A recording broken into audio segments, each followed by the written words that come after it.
Rafah, where half of Gaza's population is now sheltering, could be its next target. For Blinken, then, among the top priorities on the trip, which does include a stop in Israel, is to get the ceasefire deal agreed before pushing for more aid into Gaza. Kemi Knight has the first report. It's the US Secretary of State's fifth trip to the Middle East since October, another attempt to ease tensions in the region. After visiting Saudi Arabia, Antony Blinken is expected to fly to Egypt, Qatar and Israel to press for a new hostage deal. The trip comes amid discussions over a new possible agreement for a pause in Israeli military operations in exchange for the release of hostages held by Hamas. Ultimately, the question of whether those hostages will be released comes down to a negotiation among Israel and Hamas backed by Egypt, Qatar and the United States. We believe that now, at this point, it's up to Hamas to come forward and respond to what is a serious proposal. The US's tone with Israel has shifted slightly since Blinken's last visit. It hasn't gone as far as to call for a ceasefire, but President Joe Biden has approved sanctions on 4 Israeli settlers accused of attacking Palestinians in the occupied West Bank. Blinken isn't the only one on a diplomatic trip to the region. French Foreign Minister Stéphane Séjourné was in Egypt on Sunday, reiterating France's push for a ceasefire and the need for a two-state solution. You've raised concerns about the forced displacement of people on your territory. We fully understand these concerns, and France's position on this issue is consistent. We condemn and will reject any action taken in this direction. Egypt has been warning against a forced transfer of Gazans into its Sinai Peninsula as Israeli forces step up their operations in the south of the Strip, where more than half of the civilian population has taken refuge. Well, meanwhile, the United States says it does intend to keep striking Iran-backed groups in the Middle East. Last week, the US hit targets in Syria, Iraq and in Yemen. Those strikes following the killing of 3 American soldiers in Jordan and the ongoing attacks by Yemen's Houthis on ships in the Red Sea. Here's the US National Security Advisor, Jake Sullivan. This was the beginning of our response. There will be more steps. Some of those steps will be seen, some may not be seen, but there will be more action taken to respond to the tragic death of the 3 brave U.S. service members. And we cannot rule out that there will be further attacks from Iranian-backed militias in Iraq and Syria or from the Houthis. I would just say, from the perspective of Tehran, if they chose to respond directly to the United States, they would be met with a swift and forceful response from us.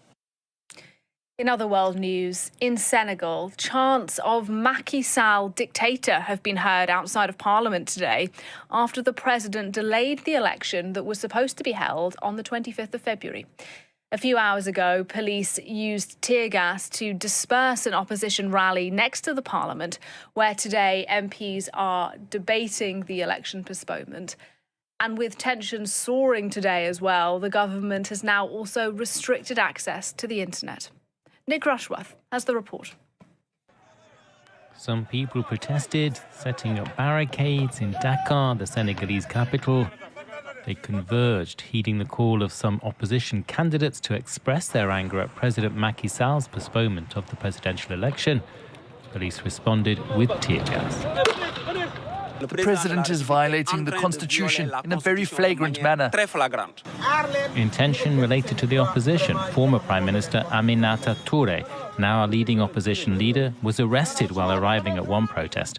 She had condemned Macky Sall's decision to postpone the election as an unprecedented democratic regression in a post on social media on Saturday. Sall, who is not running for another term, justified the postponement, saying it was due to a dispute between the National Assembly and the Constitutional Court over the rejection of certain presidential candidates. One opposition group will appeal the decision. Our parliamentary group will lodge an appeal against the resolution with the Constitutional Council on Monday. In other developments, private broadcaster Walf TV was taken off the air. The Communications Ministry said its coverage of the protests amounted to incitement to violence.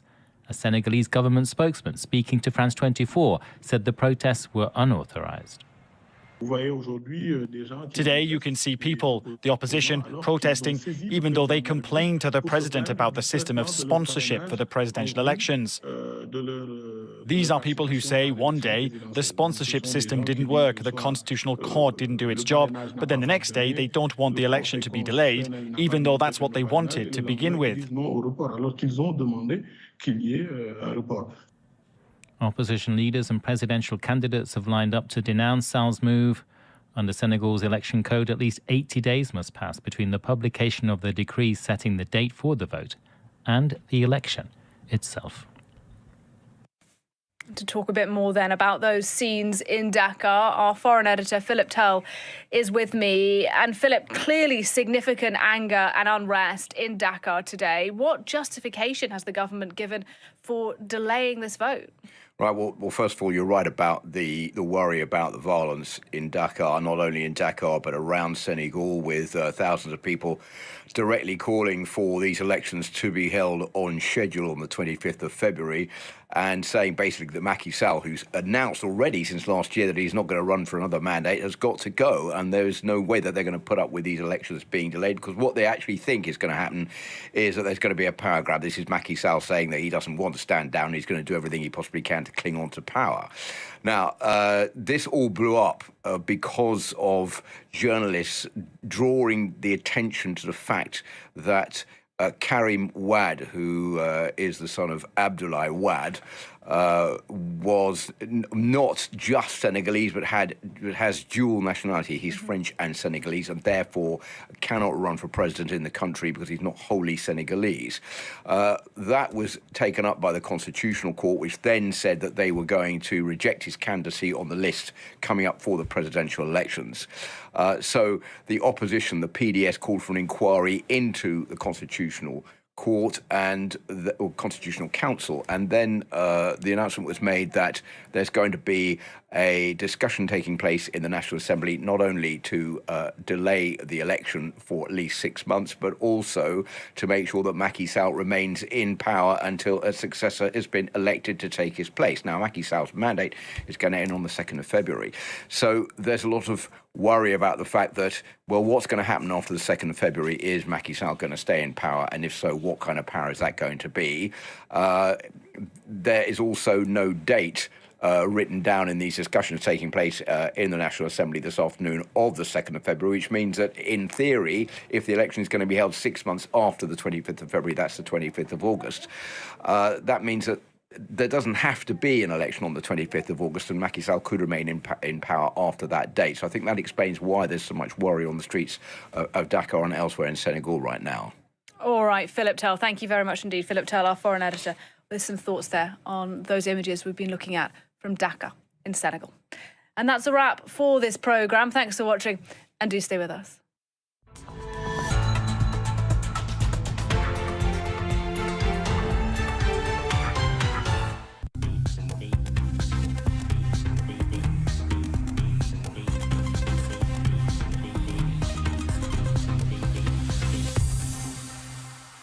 Jurnalistim. Üstümde pres game'i var. Siz jurnaliste karşı niye beni zorlattınız? Niye? These journalists in the former Soviet Republic of Azerbaijan were trying to stop the arrest of Ulvi Hassanli, director of the independent investigative website Abzas Media. 5 other members of the group have since been arrested on charges of misusing foreign currency. They are behind bars today because they dared to investigate topics like torture, corruption, and environmental issues in Azerbaijan, an authoritarian state considered one of the worst countries in the world for corruption and press freedom. Abzas Media contacted the French investigative site Forbidden Stories, which recruits foreign journalists like us to carry on the work of journalists who have been arrested from outside the country. At The Observers, we focused on tensions surrounding a gold mine. June 2023. The residents of the village of Sayudlu face off against riot police. They are protesting against plans to build a cyanide containment lake by a company called Anglo-Asian Mining.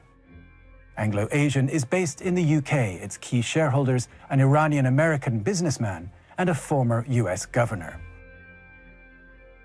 Its operations are in the Gadabay district of Azerbaijan, where it runs an open-pit gold mine that uses a technique called cyanide leaching to separate the gold from the rock. The highly toxic waste, which includes cyanide and arsenic, is dumped into an artificial lake 400 meters from Soyudlu. The company's proposal to build a second reservoir infuriated the locals, says journalist Elmadin Shamalzadeh. There were approximately 300 police officers over there, and they didn't allow the journalists who don't under control of the government. They didn't let them go to that village, and they were checking the passports, even the villagers also. 4 journalists, including 2 from Abzas Media, were detained. The Azeri NGO EcoFront says the existing reservoir is already dangerous.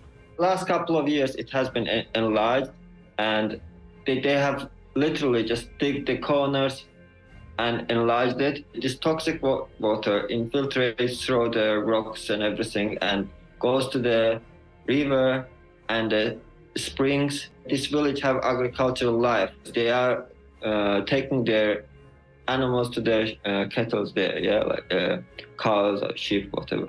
But they never use the water downstream of this reservoir, because they believe that it is contaminated. We showed the satellite images to 2 geologists. They said that digging into the hillside would bring the toxic elements into direct contact with soil below the surface, increasing the chance they could seep into the groundwater. Members of EcoFront have tried to get water and soil samples from the reservoir, but they were arrested. The company has not released details, and it's impossible to estimate the potential impact on the environment. 4 experts we consulted were sure that the proximity of the open-pit mine to the town of Gadabay exposes residents to airborne dust from the site. Local residents complain of respiratory and other diseases. Xəstələnib bu dəqiqə öksürüyünü gətirənmək öksürür. Yarı, ondan sonra gözündən apardım, operasiya elətdim, sonra yarısı xəstəliyinə zamanlarımız məhv olub gelib, gözəl balam. Burada bu bizim ölmüş torpaq sahəmizdir. Bu zəhərli maddə belə bir yerdə kənd cəmaatının içində olmalı deyil. Bu istepin üzündə olmalıdır, ay gözəl balam. Belə bir yerdə olarmı? Evlərə bax, görün. The protests in June did have an effect. The Azeri government ordered the mine to suspend its operations while outside investigators conducted an analysis of the site. Anglo-Asian reopened the mine in November. They told us the analysis cleared the company of any breach of contamination regulations and confirmed the facilities adhered to international guidelines. The problem is Anglo-Asian and the outside investigators have not released the results of the analysis publicly and declined to share the results with our investigation. The company has dropped its plans to build a second reservoir. They now plan to continue expanding the existing reservoir. We asked Azerbaijan's ambassador to France why journalists and activists and villagers were arrested during the protests. She said she could not provide details about legal cases that are still under investigation. Anglo-Asian Mining says it ships its gold to 2 refineries in Switzerland for processing. The first, Argor Heraeus, told us they stopped working with Anglo-Asian in 2021 because the mining company had not provided all required details of its operation. The MKS Pamp refinery told us they continue to work with Anglo-Asian on the strength of the analyses conducted in 2023. But that is a problem, according to gold industry analyst Mark Umel. Le problème du devoir de diligence des raffineries, c'est qu'il repose encore beaucoup trop souvent sur la simple demande de documents auprès de leurs fournisseurs. On ne leur demande pas de faire des analyses scientifiques de la qualité de l'eau ou de la pollution de l'air auprès des mines où elles s'approvisionnent. Même quand les raffineries estiment qu'il y a des risques, qu'elles font des contrôles sur place, elles se rendent souvent pas compte du problème, car elles ne discutent pas avec les communautés locales qui souffrent des effets négatifs de cette mine.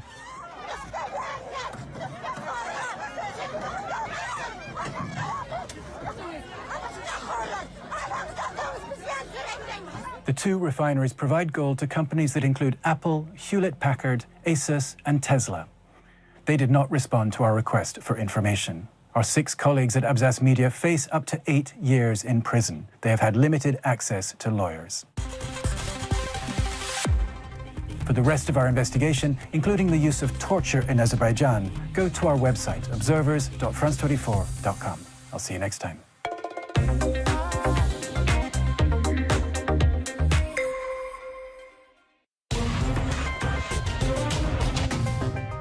and welcome to Access Asia. I'm Yuka Hwaye. Coming up in this edition, Thailand's leading opposition party has been found guilty of violating the constitution in their campaign to reform the country's royal defamation law. The Move Forward party now faces possible dissolution.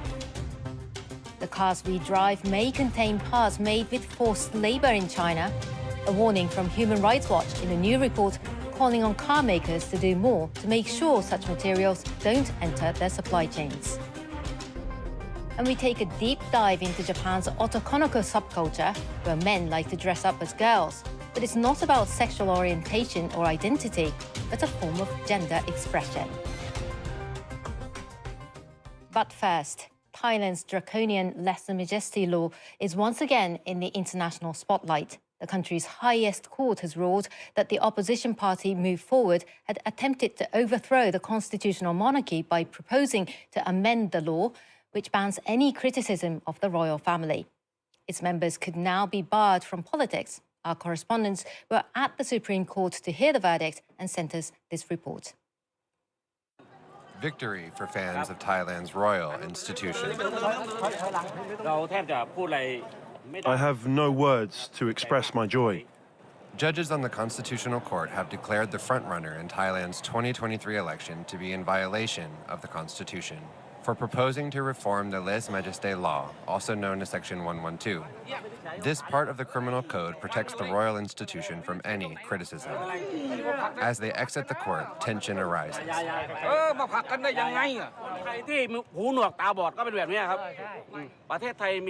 The monarchy has existed in Thailand for more than 700 years. That's why Thais respect this institution. For supporters of the reformist Move Forward party, the verdict feels like a renewed attempt to prevent the people from taking control of the country.